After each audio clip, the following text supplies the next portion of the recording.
मराठ्यांचा भगवा वादळ शिवरायांच्या जन्मभूमीत शिवनेरीवर छत्रपती शिवाजी महाराजांना अभिवादन करून जरांगे मुंबईकडे कूच करणार, तर उद्यापासून आझाद मैदानात उपोषण सुरू करणार।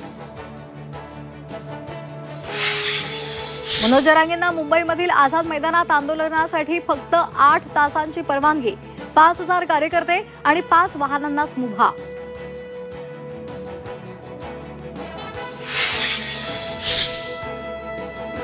पण ते असं नाही, एक दिवसाचे नाही, जोपर्यंत मागण्याची अंमलबजावणी होत नाही तोपर्यंत बेमुदत उपोषण सुरू राहणार।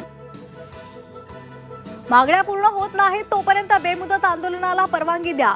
1 दिवसाच्या परवानगीबाबत जरांगे नाराज।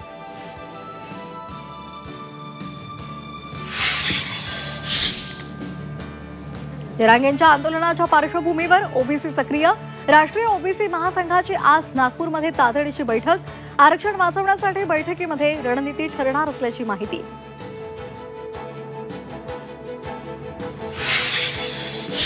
दीड दिवसाच्या पाहुणचारानंतर आज बाप्पाला निरोप। गणपती विसर्जनासाठी प्रशासनाकडून जय्यत तयारी। विरारमध्ये गणेशोत्सवाच्या आदल्या दिवशी इमारत दुर्घटना, चिमुकलीसह 15 जणांचा मृत्यू।